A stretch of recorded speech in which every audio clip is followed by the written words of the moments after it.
Okay, today I'm having coffee with Linnie Wheeless, and Linnie, you're the Director of Marketing and Public Relations at Shape Up Sisters. And how long have you been in that position?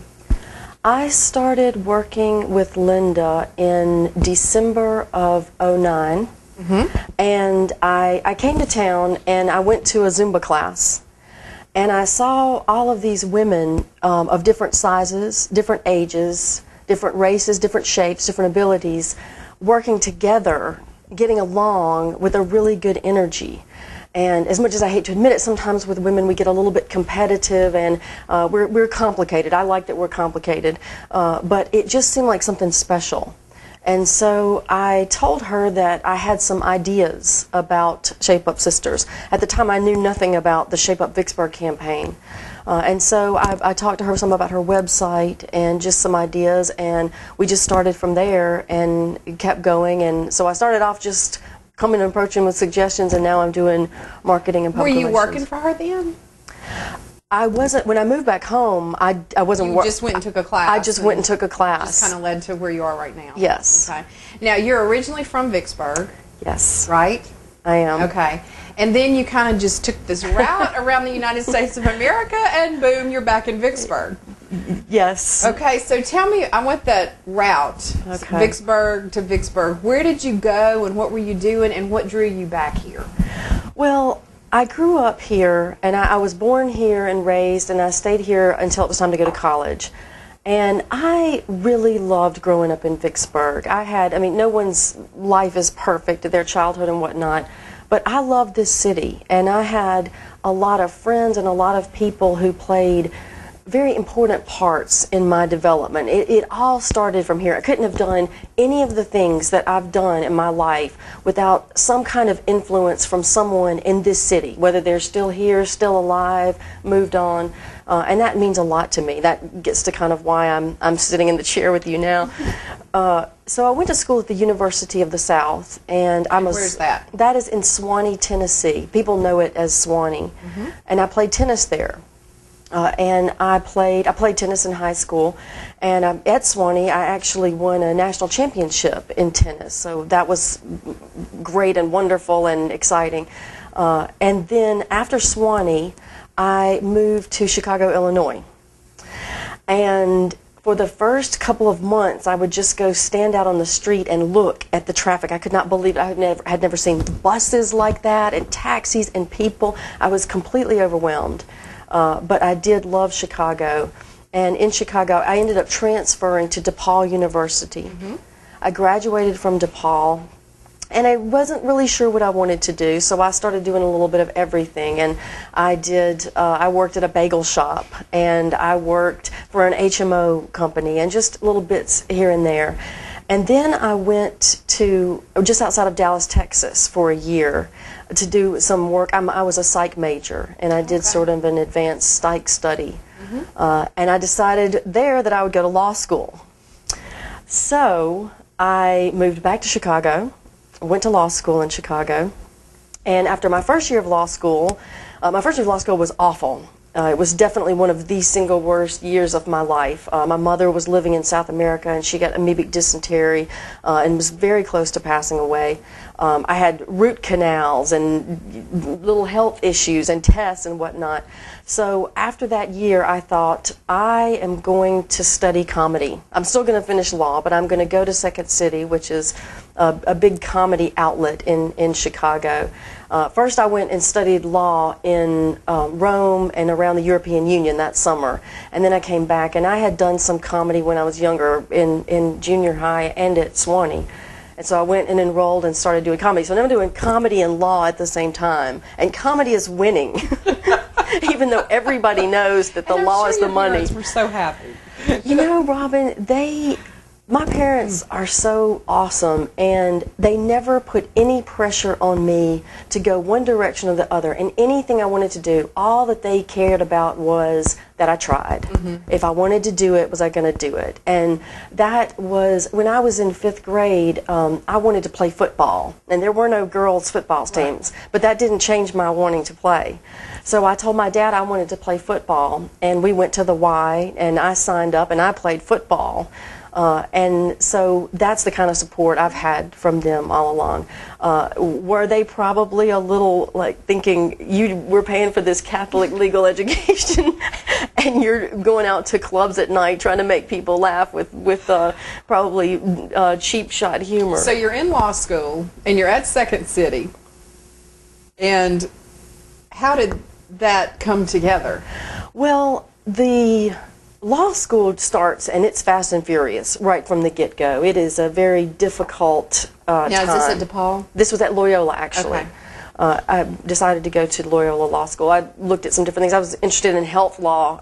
That's the funniest part, is that I was actually thinking about doing health law at the time, and Loyola had a top program in that.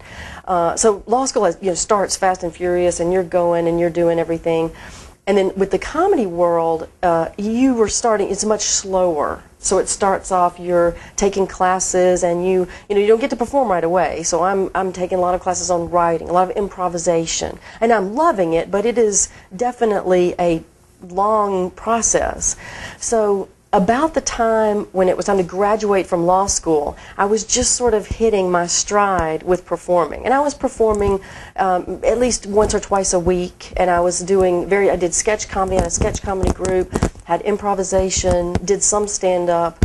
I still went to my law school classes, still graduated, but the comedy really became everything to me.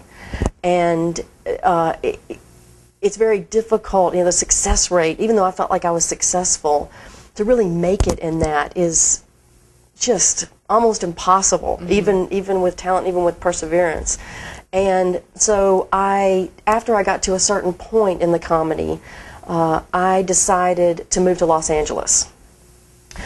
I thought I would be moving there and I would pursue the comedy. I didn't know that the law piece was going to come back around. And when I got out to Los Angeles, I was immediately overwhelmed. Somebody told me, they said, "Linnie, you're going to get eaten alive out there." And I didn't believe that. I thought I could pull it off, but it was a different world. It was not the world I had grown up in, where when I tell you I'm going to show up at 3 o'clock and we're going to do an interview, I'm going to show up at 3 o'clock and we're going to do an interview. It was kind of all bets are off, and even though there's some great people out there, I was taught a different way to live in the world, and so I got eaten alive.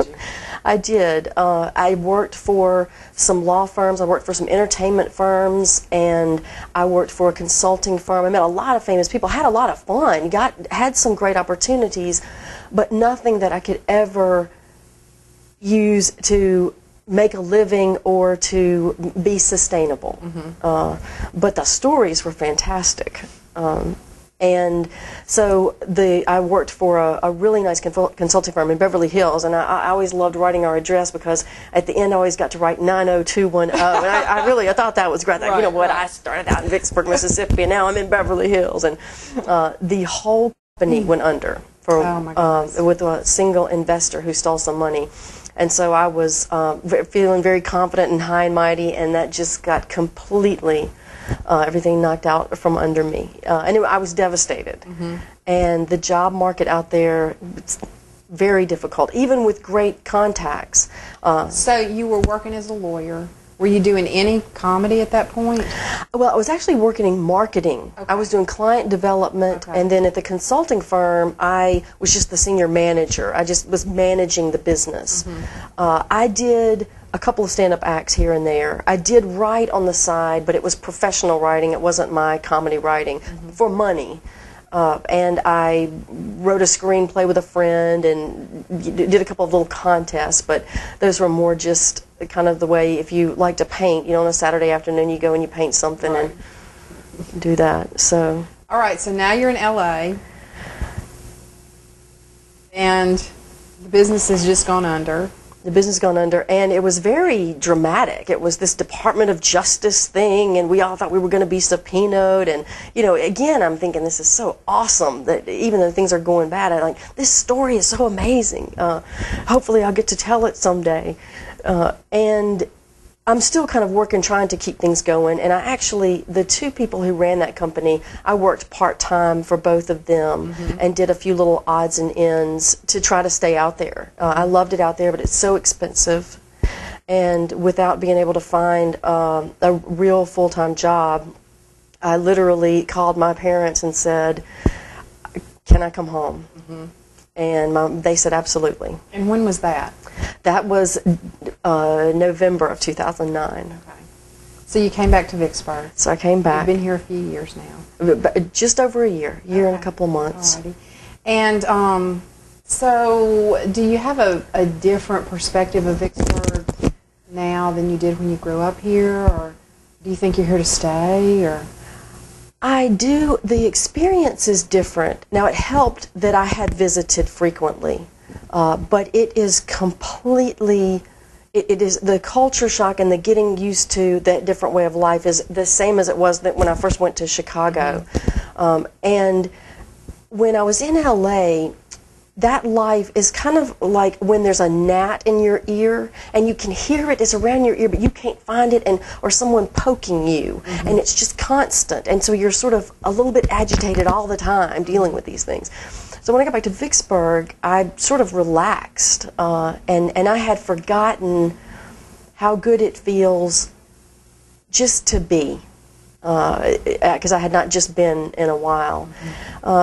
One thing that is hard about Vicksburg, I love this town, and I think that we have such amazing potential. I think right now, especially, people have had hard times. Several people have come back. I think that we can pull together and bring this town to where it needs to be. But when I got here and saw some of, there's some fractures, there's been some pain, and there's some healing that needs to take place on a lot of levels. That's politically, religious, socially. I think that we're healing. Having lived in Chicago and Los Angeles, living among a lot of people and with a lot of different cultures, you go to Target in Chicago and you will hear at least 4 or 5 different languages. And so that is different. And I know that Vicksburg is its own thing. And it's not going to be a big city, and it's not ever going to be the same. But there are wonderful people here. Yes, there are.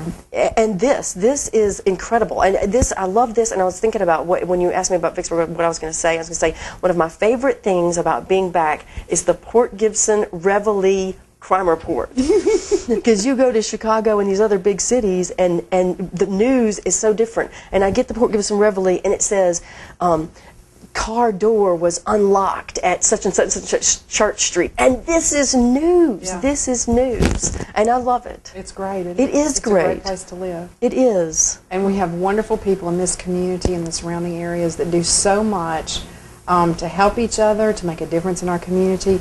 You and Linda are doing so much with the Shape Up Vicksburg. Why don't you tell us just a little bit about that? Well, Linda started Shape Up Vicksburg before I got in town, and she had issued a challenge to the community to lose half a pound a person, and it was going to be 17,000 pounds. Math is not my strong suit. And so she had that going. And when I came on board, we decided we needed to take it a step further. So I was very passionate about it because most people don't know this, but I was heavier in high school. I was heavier, and I struggled with my weight, and I was an athlete, and I've had issues with that. So I feel passionately about that. And so to just jump in with her and to try to think of as many different ways to help people in this community. And I've spoken a couple of times about Shape Up Vicksburg and the efforts, and like most of the things I've talked about, it comes down to the community and what we can do to help each other. And so being healthy is just part of it. That's part of the healing. And it scares me where we have gotten with the obesity thing, because we don't have to, and we can help each other. So I feel very strongly about that, and I'm grateful that Linda has that going, and that she's so passionate about it. Well, y'all are doing an outstanding job with that. I know you've got a lot of participation and are working with the schools to do some things to address childhood obesity, and that certainly is a very important part of starting to address the problem. I really enjoyed talking to you today. I thank you so much for coming and having coffee with me, and I hope that you will relate to Linda as well as to you how much I appreciate what y'all are doing in the community because you're making a big difference to a lot of people. Thank you, and thank you so much for having me. I think this is a great idea, and I can't wait to see what other people say. People's stories are very important. They're much better than any fiction we could come up with. Great, so, very interesting. Yes, they are. Fascinating. Yes. Thank you so much. Sure.